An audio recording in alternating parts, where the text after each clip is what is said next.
Olá, pessoal! Estamos hoje um dia lindíssimo aqui com a presença da Thalissa Maniais, tá certo? Pronunciei certinho o seu nome? Perfeita. É mais um podcast e a gente vai contar um pouquinho sobre a história dela. Ela que é fisioterapeuta, ela trabalha na UTI também na parte de oncologia e além disso, ela estava me contando que ela era dançarina e conheceu aí vários famosos e a gente vai conhecer um pouquinho da história dela. Mas antes da gente começar, quero falar para vocês sobre o outlet que teremos nos dias 18 e dia 19 aqui no VHT e preços assim incríveis de R$ 5,99 a R$ 29,99. Então, assim, vocês não podem perder, porque tem muita coisa legal, mais de 30 marcas participando. Então, venha conhecer. E o shopping, assim, tá com coisas lindíssimas já, com peças lindíssimas de outono e inverno. Então, vale a pena conferir. Eu já dei uma andadinha ali, viu? Já dei uma olhadinha já. Você já conhecia o VHT? O VHT? Não, É foi um a primeira. shopping novo, né? Sim, sim, incrível. Eu adorei. Até me atrasei. Vou contar o segredo Sério, aqui, olha, né, tá Camila? explicado. O motivo do meu atraso aqui. Incrível, adorei. Então, aqui é muito legal porque tem uma estrutura, tem segurança, então você pode fazer as compras. Você estava me contando que você já conhece o Brás, já chegou a fazer compras aqui. E o legal do VHT é essa estrutura de segurança, de ar-condicionado, né? Tem banheiro, tem a praça de alimentação, então é bem completo aí para fazer suas compras com segurança. Total, gente. Venha conhecer quem ainda não conhece, porque está demais. E agora vamos conhecer um pouquinho sobre você. Me conta, você sabe o significado do seu nome? Vamos começar com uma pergunta aí diferente. Vamos lá, eu descobri recentemente o Hã. significado do meu nome, porque, muitos pacientes, inclusive, me perguntam quando eu me apresento, tal, eles falam: "Nossa, da onde vem, né, o seu nome Thalissa?". E eu sempre perguntei para minha mãe, para o meu pai, eles nunca me falaram. Já tentei procurar a origem, eu sei que em grego thalassa significa mar, né, mas não, aí recentemente, numa conversa com a minha mãe, ela falou assim: "Não, porque a filha de um ex-patrão do meu pai chamava Thalissa". Ah, então ela fez É, essa homenagem, enfim. ela gostou do nome, Aham. né, e aí então ela colocou, em mim. Então mas assim, foi uma conversa recente que eu tive com ela. Eu falei: "Agora eu descobri, então agora eu posso explicar para os meus pacientes quando me perguntarem, né, a É origem". bacana saber, né, a origem. É, porque é diferente, né, então assim, eu sou de Corderópolis, né, que é interior de São Paulo, e eu fui a primeira Thalissa. Então, eu já vi Thalita inclusive, até falando, meu nome é Camila por causa de uma música chamada, Camila do Nenhum de Nós, que na época mas eu ia chamar Thalita, e minha Olha, mãe mudou por conta é. disso. Mas aí eu fui a primeira, depois veio acho que mais 2 ou 3, colegas até, né, que são Thalissa, tem uma colega que é bailarina também, que é Thalissa, lá de Corderópolis, e depois eu fui encontrando. Já encontrei uma, colega também no hospital que eu trabalho hoje. Eu fui fazer um exame recentemente que no agendamento me falaram: "Olha, vai ter outra Thalissa hoje também agendada", e aí então eu tô encontrando Então você algumas já conhece algumas já. algumas, sim, Que sim. bacana. E você me falou que é de Corderópolis, né. Conta um pouquinho aí, você é do interior, eu também conheço, porque são cidades próximas, né. Sim, sim. Eu sou lá nascida em Corderópolis, né, então, toda a minha família é de lá. Eu saí de Corderópolis com 18 anos para dançar, Que né, legal. então eu fiz, até os 18 eu estudei, tudo lá, e depois com 18 anos eu vim para São Paulo. Até aqui para mim, né, passeando hoje aqui no shopping, conhecendo, né, um pouquinho do shopping, eu lembrei, né, coisas que a gente às vezes no dia a dia, a gente vai esquecendo da nossa história, né, da onde a gente veio, Das como tudo origens. começou, exatamente. E aí eu falei: "Caramba", eu comecei a trabalhar com 14 anos, Camila. Então, com 14 anos eu trabalhava numa loja, eu vendia roupa, né, então eu ia para a escola, estudei escola pública lá no interior, ia para a escola de manhã e depois à tarde eu ia para a loja. E eu lembro que na época, o salário mínimo era R$ 400, né, então assim, minha família sempre me incentivou a conquistar, sabe, as minhas coisas, o que eu queria. Então eu acho que a minha carreira profissional, como bailarina, eu comecei lá no interior de São Paulo, eu dançava, né, fazia as apresentações na academia lá, Academia Dança e Companhia de lá, então aonde eu também dava aula para baby class para poder pagar as minhas aulas. Então enfim, foram 10 anos, se eu não me engano, de né, de toda a trajetória do balé lá, depois eu ir para fora. Então, tudo começou ali, né, na cidade. Todo o aprendizado mesmo da nossa formação começa ali na nossa base, na nossa família, né? Então, ali. Então, acho que hoje eu carrego muitas coisas, mesmo, as oportunidades que eu tive de morar fora do Brasil, mas a gente sabe que a gente tem a nossa base, a nossa fortaleza lá, né. Sim, e aí você conheceu muitos países através da dança. Conta um pouquinho pra gente, até Sim, pra entender, porque eu sinceramente nem imaginava que tinha tanto campo assim, né. exato. Eu saí então com 18 anos, eu vim fazer teste aqui para o balé na época do Gian Giovanni, não passei, né, no teste do balé, mas a coreógrafa gostou muito de mim e me convidou para fazer aula uma vez por semana aqui. Então eu vim uma vez por semana e é muito engraçado essa história, porque meu pai para fazer o teste ele me trouxe de carro, foi ali na aclimação, o teste numa academia lá, e aí, quando a gente foi embora, ele falou assim: "Olha, você vai vir fazer as aulas, mas você vai vir de ônibus. E aí você vai descer na rodoviária", eu lembro a frase como se fosse hoje: "Segue o fluxo". Isso em 2003. "Segue o fluxo, você vai pegar o metrô, vai sentido Jabaquara e vai descer na estação Vergueiro". E aí foi. Então eu vim desbravar, né, primeiro a cidade de São Paulo, com 18 anos, aí depois com um mês ensaiando eu fui convidada para fazer o balé do Raça Negra, no antigo Olímpia, que não existe mais aqui em São Paulo. E aí então foram surgindo. E aí eu fui viajar ao Brasil com a dupla sertaneja Guilherme Santiago, fiz Mato Grosso e Matias, e aí surgiu a oportunidade de fazer um teste para o corpo de baile de navios de cruzeiro, né. Eu vou confessar para você que eu não queria passar no teste, eu tinha muito medo, porque eu nunca até então eu viajava o Brasil, mas eu voltava para o interior, né, pra casa dos meus pais. Mas ficar, por exemplo, uma temporada de 6 meses, 8 meses fora do Brasil, eu tinha essa insegurança, eu tinha medo, né. Mas, fui fazer o teste, acabei passando, eu e um amigo de Araras. Esse meu amigo, a gente falou assim: "Se a gente passar", nenhum dos 2 queria passar. "Se a gente passar, a gente vai no mesmo navio", porque eram 3 navios, eu acho, da companhia. Um que era uma temporada menor, de 3 meses, o meu que eu fiz que era de 8 meses, e a gente falou assim: "Se a gente passar, a gente vai no de 3 meses". A gente inclusive, a gente nem queria fazer o teste, que a gente, tinha algum compromisso no dia do teste oficial, que a coordenadora e o coreógrafo, ela conseguiu agendar um dia à parte para mim, para o meu amigo e para um outro colega do Nordeste que veio para São Paulo para fazer o teste. Só nós 3 fizemos o teste naquele dia.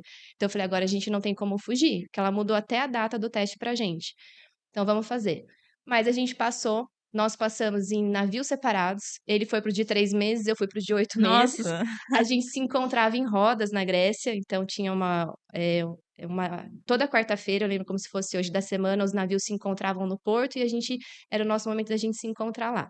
Então foram 8 meses aí dançando no navio, não gostei muito da rotina, não me adaptei à rotina de navio. e a questão de balançar? Porque eu viajei uma vez de navio, eu não me senti muito à vontade não, fiquei bem mareada. Eu ainda fiz o crossing, né, o que que é o crossing? O navio ele estava em dry dock, era um navio novo da empresa, na época era Pumantur, que faliu agora na pandemia, infelizmente, uma empresa espanhola, e o que que é em dry dock? Ele estava em reforma, então ele estava, no estaleiro, né, todo em reforma, e aí então enche de água o estaleiro, e aí ele fez a travessia até Barcelona.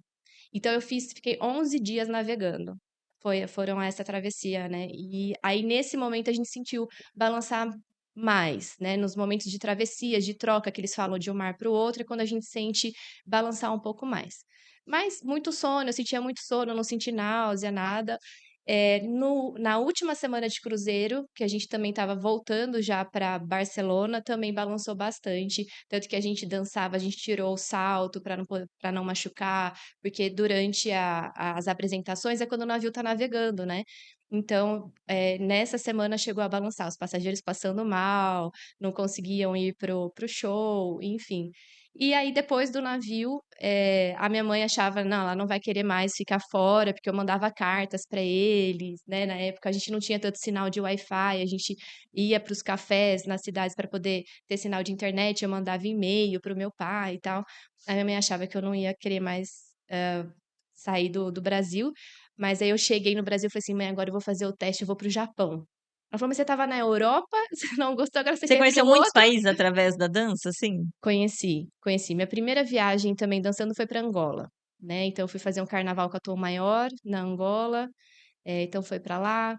Depois o navio, né, essa temporada também eu fui para Cuba, para poder pegar o navio em Bahamas, então passei ali na Europa também. Depois eu fui para o Japão, né, então o Japão para mim também foi um país, assim, do outro lado do mundo, mas que eu voltaria 2, Você 3, gostou 4, bastante. 5 vezes. Eu amo o Japão. A cultura, me adaptei muito lá, então para mim é um país é um país realmente, assim, onde as pessoas onde tudo acontece, tudo funciona, sabe, e me trouxe muito aprendizado.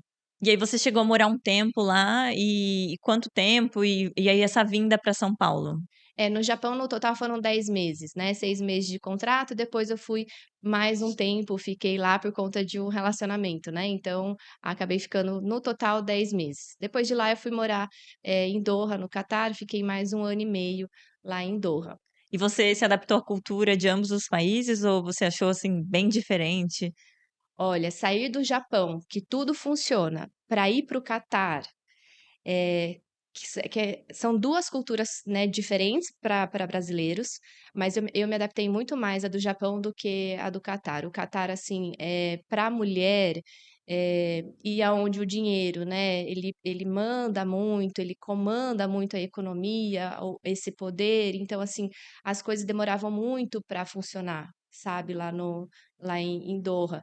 Então era muito burocrático e assim, e no Japão se você precisa eu passei pela epidemia de H1N1, eu estava no Japão, né, então na época, e assim, tudo funciona, eles já controlaram, era tudo muito rápido, tudo muito organizado. E o Catar não é tão organizado assim, pelo menos na época quando eu fui. Então eu estranhei bastante em relação à cultura lá. E aí você volta para o Brasil, e qual é essa transição da carreira de, bailarina para fisioterapia, né, que hoje é o que você trabalha, né? É. Na verdade, eu tive um relacionamento onde eu deixei, né, a minha carreira de bailarina, então eu fui, viver este relacionamento tanto em Doha, o relacionamento acabou não dando certo, então eu retorno para o Brasil. E aí eu sempre gostei de estudar. Desde Corderópolis, eu sempre fui a primeira aluna, ganhei prêmio, acho que na oitava série, sabe, de melhor aluna da escola. Então, o estudar sempre fez muita parte, assim, da minha infância, sempre gostei muito. Então eu sentia falta. Eu acho que, assim, hoje, analisando, eu vejo 2 pontos. Uma da pressão da sociedade, porque a gente é mulher, bailarina, e a gente tem aquela questão do corpo, do físico, será que eu vou conseguir dançar até quantos anos? Então, esse preparo de falar: "Não, eu preciso estudar, tenho que ter um diploma", Você acha que até é um sabe? É um preconceito? preconceito. Eu Sim, acredito que hoje sim, aham, tá. Hoje, analisando, eu falo: "Nossa", assim, às vezes, algumas escolhas foi mais por pressão do que pela vontade daquele momento, sim, sabe. Amo estudar, mas talvez seria em um outro momento, etcétera, né, não precisaria ter toda essa pressão, essa cobrança, né, que a gente acaba se colocando por conta de fatores sim. externos. Então aí eu fui falar, né, eu continuei dançando até para me manter em São Paulo, voltei para São Paulo, então eu precisava me sustentar aqui sempre com a ajuda da minha família, eh mas dançando e estudando. Aí chegou um momento, mesmo durante a minha residência, terminei a graduação, fui para a residência hospitalar no Hospital AC Camargo, porque eu queria muito fazer oncologia, Você eh, sempre quis, assim? eu descobri dentro da graduação. Eu sempre quis área Você teve algum hospitalar. familiar que que Meus que avós, teve? É. Porque muitas paternos. vezes tem esse Eles vínculo falam, afetivo, né? eles falam, meus avós paternos que faleceram de câncer, inclusive o meu avô foi tratado com um médico lá de Corderópolis, que é médico do Hospital AC Camargo Cancer Center. E aí eu fiz a residência, continuei dançando ainda, porque assim, a gente coloca eu pelo menos coloco objetivos, né. Uhum. "Ah, eu entrei na residência, mas eu sei que eu posso fazer um estágio nos Estados Unidos", ainda mais com a minha vivência fora do Brasil. Então eu quero sempre mais, sabe, tipo, eu quero sempre tentar alcançar o melhor. Então se eu vejo a possibilidade de algo, eu quero correr atrás. Então eu pagava aluguel, em São Paulo, tinha a bolsa da residência, mas eu continuei dançando, dando plantão de fim de semana para poder conquistar o meu estágio, que foi todo pago por mim, nos Estados Unidos, etc. Então, eu sempre tive esse ímpeto, sabe, De colocar é. metas. Aí, quando eu terminei a residência, mesmo dançando, eu fazia banda baile, daí já na época que era mais fim de semana, eu não precisava viajar com artista, então eu conseguia conciliar as 2 coisas, aqui em São Paulo. Aí, quando eu terminei a residência, que eu falei: "Bom, agora eu vou", já tinha uma pós-graduação na fisioterapia, então agora eu vou seguir só pra fisio, né, agora eu sou pós-graduada, eu posso, fortalecer o trabalho na fisioterapia. Então foi quando eu comecei a fazer a transição de carreira e fazer menos eventos e trabalhar menos com a dança. Certo. E quais os desafios, assim, que você acha que tem essa profissão? Hoje você já não trabalha mais com a dança? Ou você ainda consegue conciliar as 2? Não, hoje não é meu carro, chefe, né, assim, a dança. Eu tenho muitos amigos, donos de agências, diretores, tal, então às vezes me chamam: "Ai, Thalissa, vai ter um evento, você quer fazer, tal?". Então a gente que é da área, né, e hoje eu mudo a fala também, porque antes eu falava ex-bailarina, né, acho que até tá aqui Aham. ex-bailarina, isso também me é um pouco de conflito pra mim, porque eu falo: "Gente, não tem Sempre você ex-artista". bailarina, Eu né? sempre vou ser bailarina, né, essa é a minha história, né, então eu sempre vou ser bailarina. Então, eu falo que sim, às vezes aparece alguma coisa num evento, eu faço, mas não é mais o meu carro-chefe, né. Sim. Na fisioterapia, eu acho que o principal desafio no começo foi esses 2 mundos, né, o mundo artístico e o mundo da medicina, né, eu falo, a gente está no mês da mulher, então eu também sofri muito preconceito, né, na área da saúde, de ser mulher, de ser bonita, de, ser bailarina, de estar nos eventos públicos, artísticos, parece que esses 2 mundos eles não se falam, sabe. Então sim, eu tive muito preconceito e era um desafio, tanto que na época eu não tinha Instagram, postava muito dos meus trabalhos na dança, mas eu precisei separar a profissional fisioterapeuta da profissional bailarina, porque a sociedade não conseguia, né, compreender esses 2 mundos, né. E claro que isso afetava a gente, né, sempre afeta. Então eu precisei também fazer um trabalho para poder hoje entender, honrar a minha história, então eu continuo sendo artista, continuo sendo bailarina, mas hoje uma profissional fisioterapeuta fora da curva, que tem os desafios também dentro da fisioterapia, dentro da área da E por saúde. que que você se define como fora da curva? Qual seria o porquê? O porquê? O fora da curva, foi uma ideia inclusive do meu irmão, né, que eu acho que ninguém mais do que as pessoas que estão próximas da gente, da nossa família, que conhece a nossa trajetória para falar isso, né. O fora da curva é isso, eu sou uma pessoa que eu sou muito inconformada, como pessoa e como profissional. Eu quero sempre mais. Então eu vejo que se a gente quer ter resultados positivos, se a gente quer fazer diferente, a gente precisa ser fora da curva. Se a gente continuar fazendo a mesma coisa que todo mundo faz, a gente não vai se diferenciar, né, a gente não vai ter sucesso, resultado. Então assim, desde a minha história com a dança, por que que eu consegui trabalhar com artistas, viver o que eu vivi, hoje eu sou muito grata, hoje eu sou fisioterapeuta graças à dança, porque, né, eu consegui ganhar meu sustento, a experiência de aprender línguas, né, foi fora. Você fala alguns idiomas? Sim, eu falo Quais você espanhol, fala? inglês, inclusive esses dias atendi no hospital, tinha 2 pacientes bolivianos e um paciente senegalês internado, e aí eu falei: "Agora eu vou re Utilizar, agora que é a hora de eu us retomar o meu inglês". E foi muito legal o feedback, sabe. Então eu consigo hoje, né, prestar uma assistência para pacientes que vêm de fora do Brasil, utilizando aquilo que eu aprendi dançando, sabe. Então isso para mim é muito legal, é muito honroso. Então acho que o fora da curva vem disso, eu acho que é uma estratégia de marketing, né, claro, eu vim estudando marketing digital também, o posicionamento, né, da Thalissa, fisioterapeuta hoje nas mídias, no marketing digital, e aí veio essa estratégia mesmo, esse pensamento justamente do fora da curva por conta disso, né. E eu tento passar isso também, eu sou professora de pós-graduação, já fui professora de graduação, então eu tento, passar isso para as pessoas, para os alunos, né, que a gente precisa fazer algo diferente, sim. né, para a gente ter esses resultados positivos e ter sucesso. Em algum momento, assim, da sua carreira, você já pensou em desistir? Você: "Ah, isso aqui não é pra mim"? Da Até porque dança você ou da físio? Agora da físio. acho que mais focado hoje na físio, né. Na Sim, dança, você já contou, né, que da teve bastante transição. da transição, né, mas hoje falando mais da físio mesmo. Da físio já, vários momentos, né. Até porque você lida com pessoas com situação de doença, né, Então, eu acho que não é nem não por é por conta isso. disso, assim? Não, porque assim, claro que na oncologia a gente tem o paciente vivendo um momento muito difícil da vida dele, né, Uhum. com um diagnóstico, e às vezes, muitas vezes sem prognóstico, né, de vida, etcétera, então isso é muito ruim, mas isso eu acho que é um preparo, a gente se prepara, sabe, para isso, mas acho que são os desafios profissionais da carreira mesmo, sabe. A gente tem uma cultura a fisioterapia é uma profissão muito nova, a gente tem 54 anos só de regulamentação, então a gente tem ainda muito que conquistar de valorização profissional. Então, às vezes, eu paro para pensar: "Nossa, eu ganhava", né, vamos falar financeiramente, né, então às vezes era melhor você dançar, né, Sério? do que você trabalhar, dar 12 horas de plantão, 24 horas de plantão, né, então eu vejo que tem muito esses desafios da carreira, sabe. E você propor coisas diferente em algo que é uma cultura ainda enraizada, engessada, né, então é difícil. Eu coordenei algumas equipes também já de fisioterapia e fui buscar um MBA em gestão de pessoas.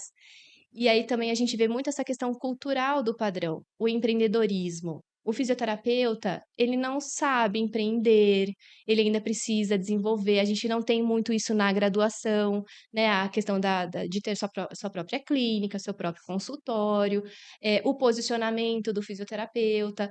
Então eu acho que a gente tem ainda muitas coisas para conquistar e mudar, e o desafio é grande, né. E a fisioterapia tem muita, amplitude, né, você pode trabalhar com pilates, com UTI, é muito amplo, né, tem outras Com funções. esporte, né, a gente tem vários colegas aí que estão agora nas Olimpíadas, no futebol agora que está sendo bem valorizado, né, então a gente tem a área hospitalar, a gente perdeu um grande momento, que foi o momento da pandemia, de ser valorizado, né, porque é a gente que estava ali do lado do médico. E como foi isso para vocês na pandemia, assim? Porque acredito que a gente que não trabalhava na área da saúde já ficou bem assustado. Imagina vocês, a demanda, enfim.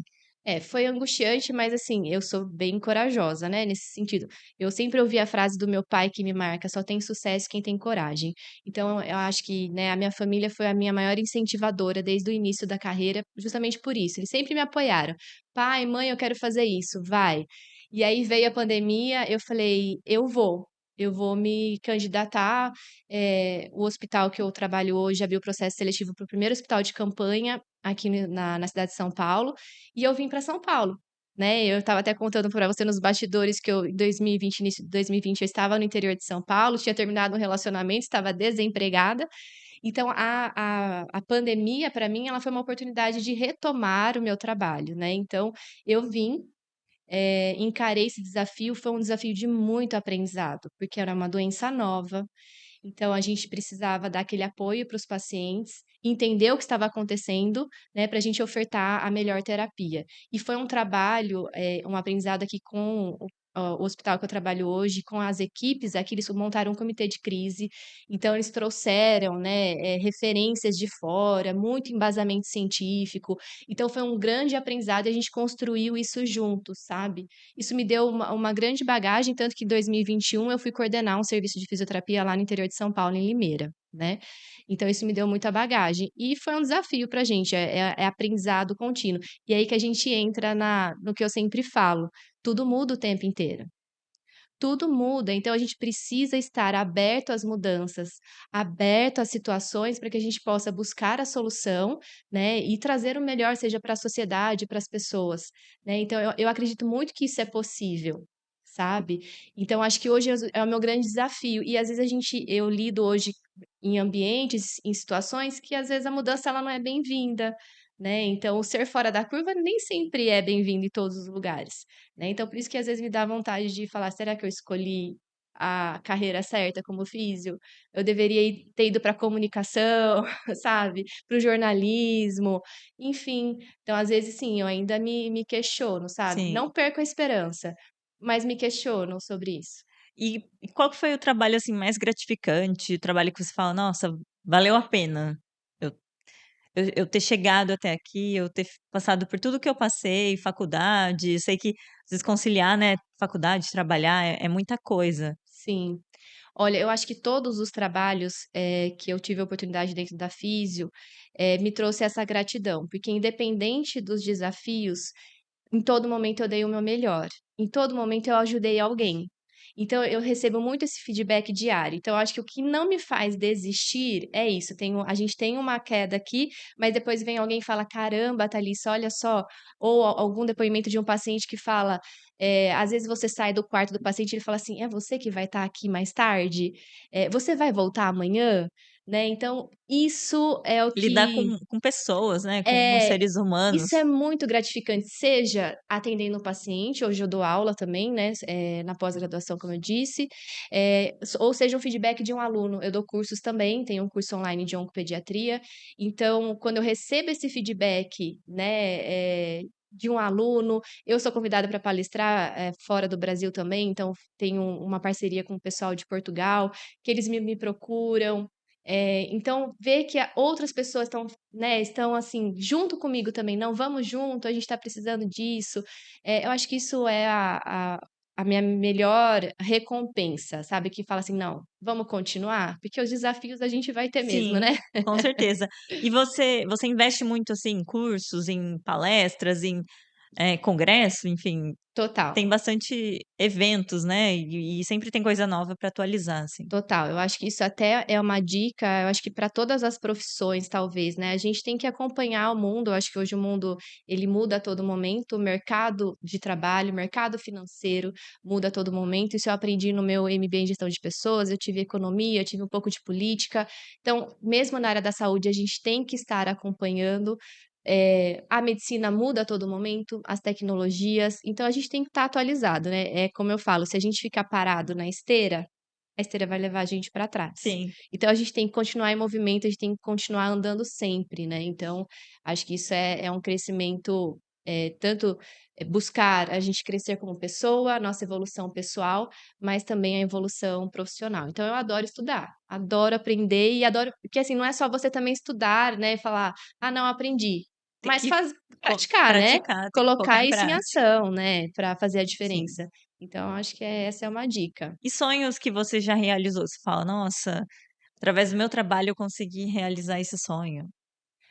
Olha, eu acho que eu ainda tenho um sonho bem audacioso aí que eu quero conquistar e eu acho que eu vou estar, né, acho não, como todos os desafios eu estou nesse caminho, então eu não conquistei ele ainda. Mas dentre esses sonhos, por exemplo, você fazer um estágio fora do Brasil, eu lancei o meu livro, né, eu tenho o livro Oncologia para Fisioterapeutas, então que eu também nunca imaginei que eu poderia ter lançado o livro. Eh eu acho que os meus sonhos são mais voltados ainda na carreira profissional, sabe. A minha vida pessoal, eu ainda deixei um pouquinho mais de lado nessas últimas fases da minha vida.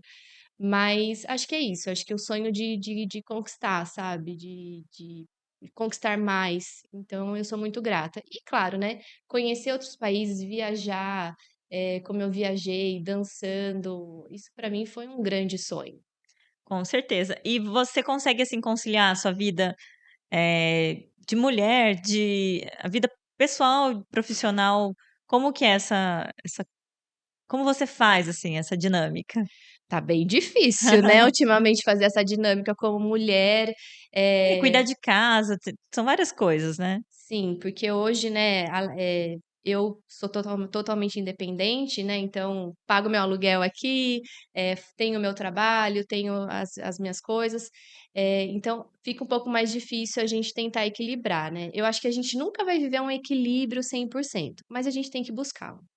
Né, então eu acho que tentar conciliar a vida pessoal hoje, eu falo que eu sinto muita falta dos momentos da dança, porque os momentos da dança era um momento também de descontração, né. Então de você estar num camarim, de você estar num Os evento, bastidores, nos né. bastidores, aí não sei, você vai assistir, antes de você eu fui fazer um evento agora, no fim do ano passado, que depois da nossa apresentação teve show do Michel Teló, entendeu. Então, eu vou lá, eu vou assistir um pouquinho do show. Então é um momento de Sim, você descontração, de conhecer pessoas que você fala: descompressão. "Nunca imaginei que eu conheceria, sei lá, tal artista, tal pessoa. Exato, as conexões, né, que a gente faz. Então, eu acho que isso eu sinto muita falta da dança, porque eu conseguia viver um pouquinho mais o meu lado pessoal. Hoje, na área da saúde, a gente fica muito focado, hospital, casa, vai dar aula, volta, vai dar treinamento, e aí você coordena a sua casa. Eu tenho um cachorrinho, então, né, apesar você tem as preocupações com ele.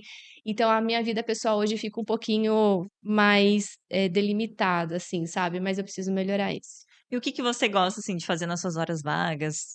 Quando você tem um tempo, né, porque eu acredito que a sua rotina seja bem.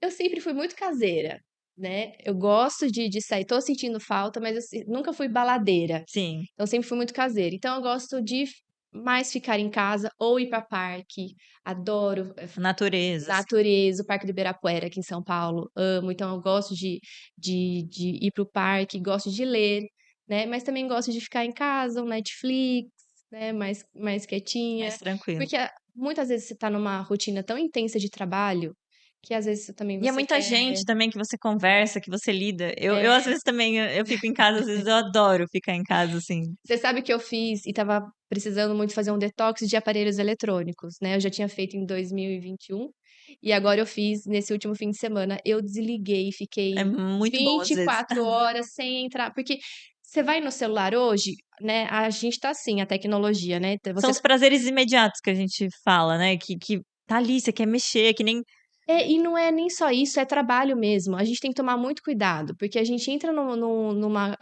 rotina de trabalho que, se você vai ver, você está trabalhando. Esse dia eu estava fazendo reunião online coletando exame de sangue. Então, você está trabalhando você tá comendo e trabalhando. eu até comecei a tirar o celular na hora do almoço, porque eu fazia muito isso. É, porque hoje, né, como você tem tudo ali disponível no celular, você está respondendo e-mail, você está respondendo WhatsApp, você está fazendo uma planilha, que tudo está ali fácil para você. Então, você está trabalhando 24 horas. E a gente não pode trabalhar 24 horas. A gente precisa, igual você falou, equilibrar essa vida pessoal. É importante para nossa saúde mental também, né? Então, a gente tem que ter esse cuidado. Então, fazer esse detox foi tão bom para mim. Eu falei, gente, todo mundo descansa no fim de semana, sábado e domingo é para descansar, Sim. não é para É que trabalhar. tem gente que é viciada em trabalhar, né, É, quantidade. E eu tenho também, trabalhado isso em mim, de não quantidade, qualidade. Eu quero fazer coisas com qualidade, porque quantidade já fiz muito lá atrás, eu trabalhava de domingo a domingo. Eu falei: "Não, eu quero agora fazer com qualidade", pra eu focar é. naquilo, que eu fazia 3 trabalhos no único dia, eu falei: "Não, eu quero fazer um trabalho bem feito e assim, né, levar uma vida mais leve". É, eu acho que você falou tudo. Levar uma vida mais leve é muito importante. A gente já vive muitas pressões, sabe? Então, você tentar equilibrar para buscar essa leveza é super importante. Então, tá tudo bem você dormir um pouquinho a mais, tá tudo bem você desligar o seu celular. E eu tive uma surpresa que na hora eu não queria ligar o celular de volta. Mas na hora que eu liguei, tinha tantas mensagens. Mas sabe por quê? Porque era domingo, gente. Só eu quero trabalhar de sábado, domingo, de segunda a segunda, né, não só eu, mas a gente sabe que tem uma boa porcentagem que trabalha de segunda a segunda. Sim. Mas a vida normal é sábado e domingo a gente descansar. E você acha que isso é um pouco assim, pelo que eu sei, você é solteira. Você acha que talvez seja um pouco disso? Porque eu percebo que às vezes as pessoas que têm filhos, né, têm outras preocupações, enfim, não fica às vezes domingo tão ligada no celular. Será que seria por isso, assim, talvez, que a gente acaba ficando um pouco mais no celular? "Ah, vou trabalhar já", né, não tem outras preocupações com família, por exemplo. Sim, sim. É, eu acredito sim, acredito muito nisso. Ontem eu estava conversando com uma médica que fez um exame em mim, ela falou isso pra mim: "Eu trabalho de domingo a domingo e quando eu não trabalho, eu fico angustiada. O domingo que eu não tenho plantão, eu fico angustiada".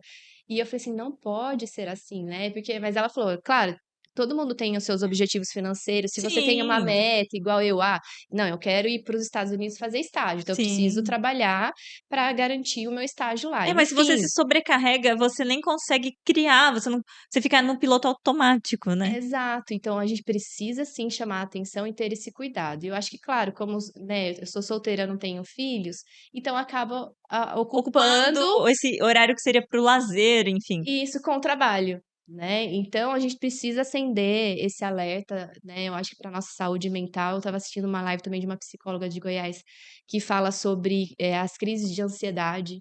né? E faz muito sentido. Quando eu trabalhava no interior, que eu trabalhava na loja de roupa, isso me trouxe muito, sabe? Eu falava, gente, eu ia para a escola de manhã, eu tinha 1 hora de almoço, tudo bem que no interior eu ia muitas vezes a pé para minha casa almoçar, que dava uns 4 quilômetros da escola, e voltava esses mesmos 4 quilômetros para trabalhar na loja. Eu entrava 1 hora da tarde. Era outro ritmo, né? Era outro ritmo, mas dava tempo de eu ir andando, voltava andando, trabalhava até às 5 horas da tarde, aí eu ia para o meu curso de inglês à noite, eu dava aula Era de outro pique, catequese, eu é. fazia aula de balé. Gente, de segunda a também eu fazia tudo isso, só que era diferente, a gestão do tempo era diferente do que a gestão do tempo que a gente tem hoje. Então acho que é esse alerta que eu faço, a gente tá trabalhando 24 horas e a gente não Não tá percebe às vezes. percebendo, então tem que fazer esse alerta, né. E como você voltou nesse assunto, você me contou também que vinha muito para o Brás, você já conhecia aqui. Conta um pouquinho também da sua ligação com o Brás, com Já, eu já fazia alguns anos que eu não vinha pra cá, mas eu vim muito, né, não quando eu trabalhava na loja de roupa, eu não fazia as compras, né, quem faz e a loja ainda tem lá em ai, que bacana. Cordeirópolis, a loja da Vandi, não sei se eu posso fazer propaganda, mas eu sei que ela vem aqui, Aham. ainda fazer as compras aqui no Brás. E e aí a minha mãe, né, junto com a Vandi, elas faziam parte da diretoria de uma escola de samba lá, que é a Pérola Branca. Então a gente vinha muito na época de carnaval para 25 de março, para a região do Brás, comprar tecido e não sei o quê. E aí eu aprendi também a andar aqui, né, então comprei muitas roupas aqui. Então, nossa, eu vinha muito, eu lembro Você tem uma que ligação com o carnaval, né? sim, amo carnaval, né, eu já fui madrinha de bateria lá no interior de São Paulo, amo, aqui em São Paulo só fui assistir, mas um dos sonhos que eu quero realizar também é Hã. esse, eu quero desfilar numa escola de samba, ou no Rio ou aqui em São Paulo. É um sonho que eu quero realizar. Então eu amo carnaval. Sou nascida, né, quando eu nasci, minha mãe já era da diretoria já da escola de samba, então desde pequena minha mãe desfilou grávida do meu irmão, Nossa, tem lá no uma interior. história toda. E toda a fase de preparação, né, acho que é isso, a gente vinha para São Paulo, né, eu era adolescente, então na época a gente vinha para São Paulo, nossa, São Paulo, Brás, Essa era uma visão de que, delícia vir nossa, é outro fazer mundo, compra. né? Nossa, era muito gostoso. Uma mega viagem, parece Uma que é uma coisa. mega viagem, a gente andava aqui as lojas e pesquisa preço e não sei o quê, mas era muito legal. E eu acho que todo o trabalho manual também, sabe, eu ajudava, queimei várias vezes minha mão com cola quente, sabe, o preparo das fantasias e depois você vê tudo pronto. Nossa, isso é muito legal, é muito Os gostoso. bastidores também, né, Os que às vezes as pessoas não bastidores. conhecem. A gente tá organizando aqui no VHT, vai ter dia 18, dia 19, como eu falei, o nosso outlet, né, e aí o pessoal tá fazendo toda a parte de decoração, então eu tô acompanhando aqui, eu falei: "Nossa, é muita gente por trás pra chegar no dia, né, e Sim. ter o evento, assim". Nossa, é muito gostoso, é todo um trabalho, né, que tem de toda uma equipe para colocar o carnaval na rua. E olha que o carnaval do interior não é tão grande quanto São Paulo, então eu fico encantada, assim. Eles começam, assim, meses antes, né. É, quase 1 ano, né, já eles dão uma folga aí já agora para descansar e daqui a pouco já volta de novo. Então é todo Um preparo, né. um preparo, as fantasias, o cuidado, né, e depois tem a questão do ritmo, da bateria, da harmonia, tem que andar, essa engrenagem tem que ser perfeita para conseguir o 10. Sim, é muita Então é gente um envolvida, show, né. é um show. Eu não sei se é porque eu também depois, né, eu acho que tudo isso foi a minha mãe foi uma das minhas maiores incentivadoras para ir para dança, né. Eh, então depois ir para o show e conhecer todo os bastidores também que é, né, muitos ensaios para você estar no palco, né, foram muitos ensaios e choro, eu falava: "Não vou dar conta, não vou dar conta". Para ir para o navio eram 5 shows na semana, né, que a gente tinha que ensaiar. E aí chegou um momento eu falei: "Eu não vou conseguir decorar tudo, eu não vou E tem conseguir". muito brasileiro que vai, né. Eu Muitos. fui pra Cancún e tinha muito brasileiro lá que fazia Tem, os shows nas casas, no tem. até esqueci o nome, mas tinha uma balada que era muito conhecida que tinha shows atrás de shows, assim. É, tem o pessoal da animação, né, do entretenimento, então hoje meu amigo que foi na dança, ele trabalha ainda numa companhia, ele vai também, hoje ele é diretor de animação, alguma coisa assim, hoje no navio. A gente tinha, na época que eu fui, era uma companhia brasileira que levava, né, o corpo de baile. Hoje tem as companhias americanas que fazem audições e tudo mais para os navios. E aí a gente tem até musicais, né? Tem navio que é grande, então tem até os musicais. E muito brasileiro que vai mesmo, né? Ou para trabalhar como garçom. A gente sempre, assim, é um mundo dentro do navio, porque a gente tem ali pessoas de vários locais do mundo. E aí você acaba tendo contato, assim, com muita cultura, que nem aqui no Brás, né? Falo que aqui é muito legal para você aprender. Você trabalha com indiano, com chinês, com coreano, com árabe, tem tudo. Então, eu acho Sim. que isso é legal também aqui no Brás, porque você acaba conhecendo muita cultura diferente. Então, acredito que seja a mesma coisa em relação ao navio, né? Sim, total. Lá a gente também tem de vários, pessoas de vários locais do mundo que a gente troca, então eu fiz várias amizades lá também, que eu tenho até hoje, carrego até hoje. E eu acho que é isso. E a importância da gente conhecer a cultura, né? Eu acho que isso é tão enriquecedor, a cultura de cada um, as histórias. Então, acho que esse aprendizado eu tenho já há muitos anos e sou muito grata por isso, sabe? Porque eu acho que essa troca também faz a gente crescer, né? Faz a gente olhar para o Evoluir, outro, sim.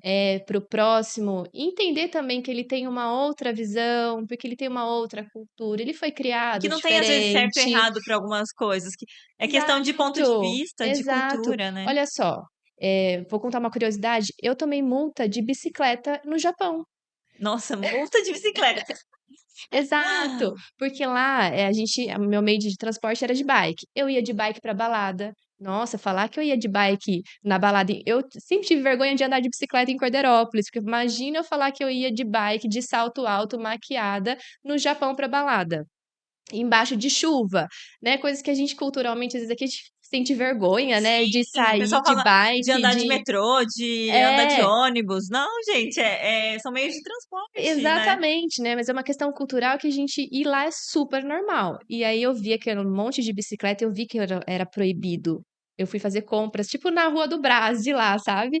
E aí eu vi que era proibido, mas o pensamento de Vamos brasileira, dar um jeitinho, né? se tem 100, que é mais uma, né. Deixei lá. Quando eu voltei, a prefeitura tinha recolhido todas as bicicletas, o meu patrão da agência teve que ir lá na prefeitura e pagar a minha Nossa. multa ainda para me dar a bicicleta de volta, né. Então, eu acho que é isso. E aí eu não posso ficar eu revoltada com i Não, não, a gente tem que entender que a a culpa cultura é é que nem deles. eu fui para o Marrocos e o pessoal anda de moto, sabe essas motos baixas cilindradas que Aham. fala? Na calçada, e é como se fosse uma bicicleta, um pedestre, assim.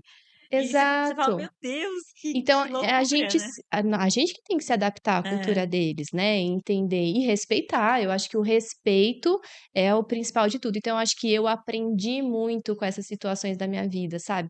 No agora o Catar tá na época de Ramadã, né, e na época lá, a gente só era orientada a não usar roupas decotadas e nem muito O que que é o curtas. Ramadã? É Eu não uma sei se eu vou festa. explicar Aham. direito, mas eles ficam um mês, né, que eles fazem, por exemplo, eles jejuam durante o dia e só vão comer, acho que a partir de um tal horário do pôr do sol, né, então as lojas só abrem à noite, então eles São bem só regrados. trabalham, Aham. se eu não me engano, depois do pôr do sol, então é da religião deles esse um mês, eu não sei explicar tão Aham. a fundo.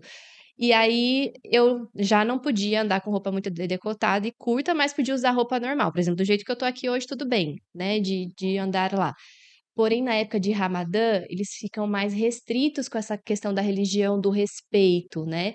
Então eles pediam para usar mais calça comprida, Ah, né, então mais eles roupa aceitam a coberta. calça. Achava que era Aceitam, só, por não. exemplo, saia, enfim. Não, lá não é tão fechado, Dubai Aham. não é tão fechado. Eu acho que é Sim. o Kuwait que é um pouco mais restrito, né, tem algumas regiões que são mais restritas.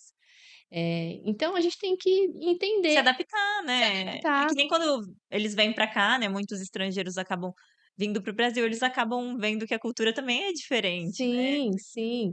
Então acho que é isso, eu acho que essa diversidade é muito importante pra gente, sabe, pra gente se adaptar, pra gente crescer, pra gente aprender, sabe? E eu acho que essa diversidade de ideias, que eu falo muito também no Fora da Curva, é você também ouvir as novas Fora da curva é o quê? É um propostas. canal que você tem?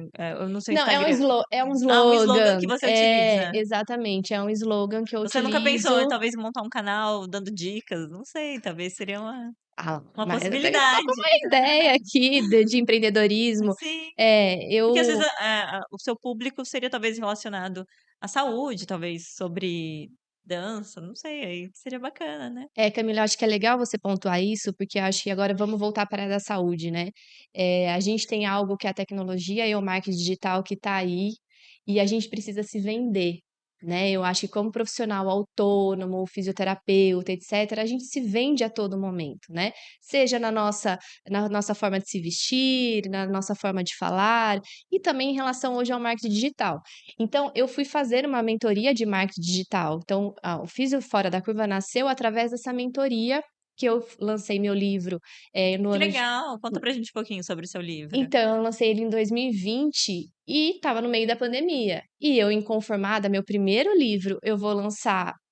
Não vou fazer um lançamento presencial na livraria. Falei, não, eu quero um lançamento Grandioso, grandioso. proporcional. Então, eu fui entender no marketing digital quais eram as estratégias para eu fazer. Eu fiz um congresso online, que o Que congresso online bacana, com transmissão para o YouTube, ele foi para Portugal, por isso que hoje eu conheço colegas de que Portugal, legal. ele foi para Argentina, eu mandei meu livro Abriu o para leque, assim. abrir o leque, o pessoal da Angola assistiu, sabe? Então, assim, abriu muito leque. Olha só a possibilidade, através da estratégia de marketing digital. Sim. Tanto que a gente já lançou a segunda edição do livro Oncologia para Fisioterapeutas, né? E que o livro veio dessa ideia que, quando eu voltei para os Estados Unidos, dentro da Fisio, eu escutei muito não. Porque, aqui não funciona, aqui no Brasil é assim. Gente, É que tem é gente que é muito possível. limitado, né? Talvez a gente não tenha os recursos dos Estados Unidos, mas que a gente pode fazer o nosso melhor com o que a gente Mas tem tem que aqui. parar com essa comparação. Acho que cada país tem a sua moeda, tem a sua visão, tem os seus Exatamente, recursos, né? exatamente. Então, assim, através de vários colegas, eles colocaram ali no livro que foi a possibilidade da gente mostrar que a gente pode dar uma atenção qualificada, uma atenção diferenciada. E é por isso que eu trabalho, sabe? De mostrar isso, que a gente pode fazer melhor, que a gente pode fazer diferente, que a gente precisa evoluir, que a gente precisa mudar muitas coisas na nossa atenção, na saúde, nas estratégias de diagnóstico, né? Fazer prevenção. O câncer é prevenível. E nós, como profissionais da saúde, a gente tem obrigação de orientar a população sobre E isso, todo mundo, né? muitas pessoas às vezes não têm acesso ou também trabalha demais e acaba não cuidando tanto dessa parte de saúde, de prevenir, né? Que eu acho que o mais importante do que tratar é o prevenir. Exato. Então, é a prevenção. Eu sou fã da prevenção. Eu quero muito estudar, e aí os meus próximos passos é ir para a saúde pública, sabe, para trabalhar em políticas públicas. Hoje eu coordeno uma Câmara Técnica de Oncologia do CREFITO 3, que é o nosso órgão fiscalizatório do Estado de São Paulo, da fisioterapia. E acho que é isso, sabe? Acho que essa é a minha gana, a minha vontade de fazer a diferença e de mostrar para as pessoas que o fora da curva é só um insight, um start para a gente fazer diferente, que esse fazer diferente ele é possível. É possível a gente ser diferente, é possível a gente ter resultados diferentes e fazer uma entrega muito mais qualificada para os nossos pacientes e para a nossa população, para a nossa sociedade. Sim, Eu acho que a partir do momento que a gente é da área da saúde, a gente tem esse compromisso com a sociedade. E sim. eu assumi esse compromisso para mim, sabe? Porque não adianta eu fui para os Estados Unidos, eu conheci, eu tenho colegas, eu estudo, eu vou atrás, e eu deixar isso Não, tem guardado, que dividir, né? sabe? Então, eu acho que é isso, né? Eu acho que essa é a ideia. Então, o marketing digital, a gente ainda tem muito, mais uma vez, né, as barreiras dentro da área da saúde, que as pessoas precisam entender que isso é uma estratégia de negócio, isso é uma estratégia de vendas, né? Então, isso é negócio. Então, Sim, a gente é um recurso, uma plataforma que a gente tem que antigamente a gente fazia de outra forma, sim. né? O mundo evoluiu. E eu acredito que, assim, é o que eu falo na minha vida, né? A gente tem que trabalhar, mas também tem que ganhar dinheiro. Porque se você trabalha, trabalha e não ganha dinheiro, é praticamente um voluntariado, né. Exato. Então E vem tem da que ter nossa esse equilíbrio. e vem da valorização que a gente fala tanto na fisioterapia, né, a Uhum. valorização ela vem com posicionamento, né, então com Você essa fala com questão. propriedade sobre, né, determinados Sim, assuntos. sim, exato. Então, a partir desse momento que a gente tem o conhecimento, é que eu falo, o conhecimento, ele te dá uma Te leva liberdade. para lugares que você nem imagina, né. Exatamente. Então, a partir do momento que as pessoas se apropriarem do conhecimento e entenderem que tudo isso, né, vai ajudá-las a alcançarem resultados extraordinários fora da curva na vida delas, né, Sim, então, eu acho que essa é a ideia, sim. é a ideia mesmo. E a questão, por exemplo, oncológica, eu perdi uma a minha avó materna faleceu de câncer de intestino, né. E o pólipo, né, que antes dele virar o câncer, ele é diagnosticado acho que com 4 ou 5 anos antes, né. Então, às vezes, um simples exame de colonoscopia, se tivesse sido indicado na época, um pouco antes, talvez teria sido evitado. Então, conscientizar mesmo as pessoas sobre fazer os exames, anualmente, eu não sei geralmente qual é a indicação, né, até É. porque colonoscopia é um exame também que não se pode ficar fazendo sempre, né, que tem os riscos também. Sim, eu acho que é perfeita a sua colocação. A gente precisa trabalhar com diagnóstico precoce. A maior parte dos tumores do câncer tem cura. O nosso grande problema, principalmente agora com a medicina avançando, tem cura. O grande problema do Brasil é que os pacientes chegam com um diagnóstico muito avançado, por várias questões, ou porque não preveniu, ou porque o sistema está falho, não está conseguindo chegar, né, antes. Então a Sim, gente tem vários ajustes para serem feitos aí nesse processo, que eu gosto tanto de trabalhar. Mas o que você falou é sim. muito fato, sabe? Minha avó teve câncer de intestino, ela faleceu, e aí a partir dos 30 anos eu já comecei a fazer a minha colonoscopia. Antes os guidelines falavam de 10 em 10 anos. Hoje, já mudou, então já se fala de 5 em 5 anos, porque é a possibilidade de você A identificar essa partir de que lesão. idade, assim, começa? Como Mais eu tive indicado. na família a avó, né, então a partir dos 30, né, tanto eu quanto o meu irmão, Sim, tá. Não sei se isso mudou, se isso atualizou agora. sim. Antes era realmente de 10 em 10 anos, agora é de 5 em 5 5 anos, anos. isso. Isso. Então já mudou também, já atualizou. Então porque você consegue identificar a lesão primária, retira e Retira, faz o acompanhamento, né. sim. Então é isso, o pólipo é Prevenir. o pólipo é uma lesão benigna, né. Então você previne que ele se torne uma célula maligna. Então é isso, e o Brasil não faz rastreamento, né, então em termos de políticas públicas é algo que eu quero muito me aprofundar, eu quero muito estudar sobre isso, porque a gente precisa fortalecer muito as políticas públicas em Sim, questão ao câncer aqui e no até país. ter profissionais capacitados. Eu lembro até que na época a gente levava minha avó para fazer radioterapia em Sim, Piracicaba, né. E infelizmente minha avó, sofreu queimadura muito grande, porque radiodermite. eu não entendo muito essa parte, mas eu não sei se a temperatura é assim que fala? Estava muito alta, não sei o que aconteceu e houve essa queimadura, É então a dose da radiação. então acho que foi muito forte, o que enfraquece o corpo e as Total. muitas feridas, eu lembro que foi uma coisa bem É. complicada na época, assim. Total. Hoje, o que que eu falo na fisioterapia, né, que eu ensino os fisioterapeutas, porque nós somos poucos especialistas no Brasil todo, tá, acho que a gente deve ser 200 especialistas no Brasil todo. Então eu dou muita aula, ontem eu estava dando treinamento para uma equipe de Santa Catarina, de fisioterapeutas lá do hospital. Então é isso, uma vez que você sabe o que a quimioterapia pode levar, a quimioterapia dá náusea, a Tem os quimioterapia colaterais, da né, os fadiga efeitos. oncológica, daquele cansaço no paciente, pode dar sangramento. Se você sabe o que vai causar, a gente consegue prevenir, atuar antes, né. Se você sabe que o paciente pode ter uma dor, a gente consegue aliviar essa dor com a fisioterapia. A gente consegue aliviar a náusea, melhorar que o paciente não tenha náusea através de recursos que a gente tem dentro da fisioterapia. A gente consegue propor exercícios para que o paciente não sinta fadiga ou para que ele não tenha uma limitação de movimento. A radioterapia causa muita dor, né, não sei, o dela foi, desculpa, eu perdi, ela fez Intestino, que intestino, coloca né, até a como chama a bolsinha? Como chama? a colostomia. Isso, eu não Tá. sei os nomes. Ela chegou a tirar linfonodos Ai, eu não da lembro, chegou já a ficar faz com a uns perna 9 anos. inchada.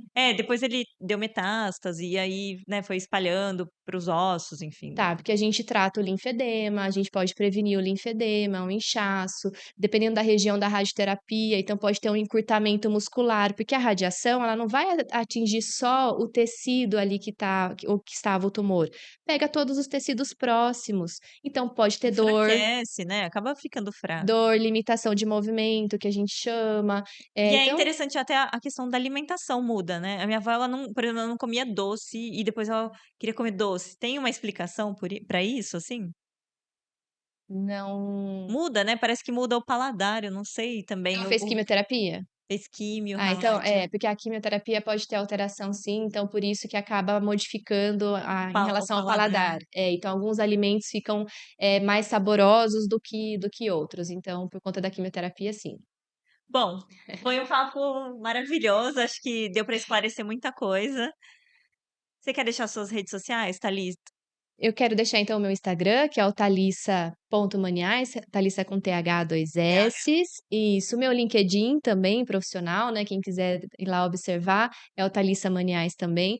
Camila, eu quero agradecer imensamente o convite deste bate-papo, que foi incrível. Então, muito obrigado, né, de estar neste momento, de estar vivendo esse momento aqui também, que eu vivi, né, de tantas lembranças que eu tive. Foi um momento muito especial para mim. Então, muito obrigado pelo Eu convite. agradeço a sua presença, você ter aceitado o nosso convite. Sei que a sua agenda também é bem corrida, né? Bem concorrida. Então, eu agradeço por você ter vindo aqui para esclarecer, né, para as pessoas algumas questões que às vezes a gente não consegue perguntar, enfim, não tem acesso mesmo. E Total. eu queria pedir para vocês também, ó, sigam o nosso YouTube, youtube.com/VHT Podcast. E eu agradeço mais esse podcast incrível, bate-papo aí bem legal, bem interessante. E até a próxima.